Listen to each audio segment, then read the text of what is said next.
You ever catch yourself thinking about somebody you had to cut off, and instead of being mad, you just started remembering the good times? Yeah, that right there will mess with your head. Because now it's not even anger, it's like confusion. Like, damn, I actually liked you. We had real moments, real laughs, real conversations. I was comfortable around you. I remember a friendship I had to let go of. Honestly, I get why it ended. So picture this. I have two friends, Ashley and Rachel. Now, Ashley and I have been friends for 5 years. And of course, during the friendship, we had our ups and downs. Now, fast forward, me and Rachel have been cool for a few months. And the only reason why I know Rachel is through Ashley. Well, these two ladies decided to blur the lines and start hooking up with each other and Rachel's boyfriend. Now feelings are getting involved, and Rachel finds out that Ashley is now talking to her man behind her back. There were some heated exchanges between the two. Now I'm trying to avoid being in the middle. I gave my honest opinion.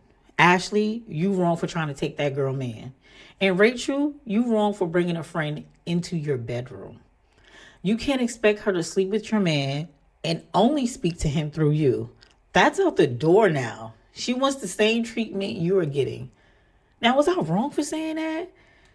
Because I feel like when people decide to have threesomes, they have these ridiculous rules. You know, don't talk to him or her if I'm not around. If you need something from him or her, you got to go through me. And it was like, okay, I might have went through you to sleep with the person, but they slept with me. And could you imagine not being able to pick up the phone and just have a regular conversation with someone that you're intimate with? Like that doesn't make sense. But that's a whole nother topic for a whole nother story. But to cut the story short, Ashley basically told me if I continued the friendship with Rachel, then our friendship was over. At first, I paid her no mind, but I did start to notice the phone calls were getting less and less. Text messages were one worded.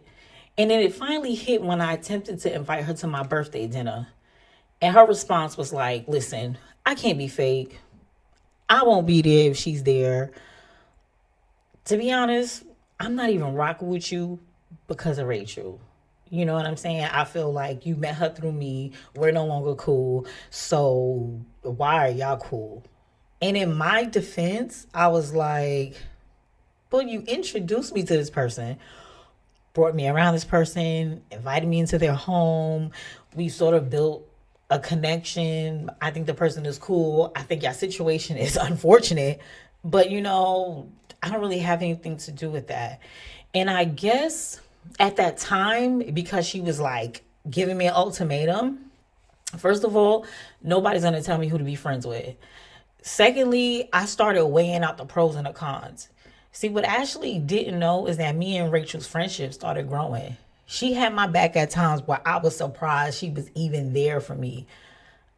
I just, I couldn't just kick her to the curb like that. I was like, wow, she's been an amazing person to me. And that just would have been an awkward conversation because, like, you did nothing wrong to me. Not to say that, it wasn't me. So, oh well. I'm not trying to make it seem like that, but at the same time, wasn't me. Like, I don't know. Yeah, I was like very stuck in a weird place. But anyway, I mean, me and Ashley's friendship has always been up and down. I had to question things all the time. I hardly saw her when everything was going good for me, but she was around when I felt like my life was going to shits. I mean, always did answer the phone and listen to me vent or whatever. But like, I don't know. It's just for other things I would have preferred for her to have been there to show up and to be supportive. And she never was. I mean, even when it came to me starting back to getting back into podcasting, I was like, oh, we should do an episode together. And her response was like, you're going to have to pay me. I'm not even making any money off this. This is something that I'm doing because I like to talk. And I have all these ideas and things that I want to share about my life or about situations that I've seen or whatever. So I was just like, I got to pay you? And I'm just starting out? Yeah, it was a no-brainer. I can't be friends with someone who just simply isn't being a good friend to me. So now I'm sitting here like, why did you have to ruin it by being a shitty person? You know? And that's the part people don't like to talk about. Welcome back, everybody. I'm your host, and this is Unfiltered Zone, where we say what everybody's thinking, but don't say out loud. Cutting somebody off doesn't mean you didn't care about them. It doesn't mean it was easy. It just means you finally got tired of what came with them. Like, yeah, I miss the vibe sometimes. I miss who you were on your good days, but I don't miss the disrespect. I don't miss the switch ups. I don't miss feeling like I gotta second guess your intentions. And that's where people get it twisted. They think if you miss someone, that means you made the wrong decision. No. You can miss somebody and still know that they don't deserve to have access to you anymore. Sometimes you're not even missing the person for real. You're missing who they were in the beginning, how they made you feel, and what you thought it could have been. The potential will have you reminiscing heavily, but potential don't mean anything if reality keeps hurting you. And let's be real. Some people had every chance to stay in your life. You gave chances, you gave understanding, you gave patience, and they still fumbled you. So nah, I don't regret cutting people off. I just hate that some people couldn't get out of their own way long enough to keep something real. But what about you? Have you ever been facing a situation where you had to cut somebody off? What led up to it?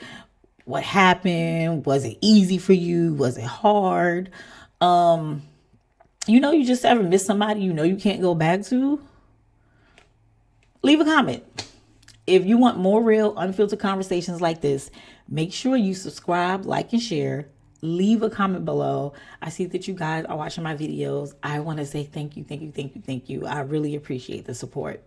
And if you'd like to submit your own story to I'll Call Me Crazy But series, please send an email to unfilterzone@gmail.com. Until next time, stay real. Bye.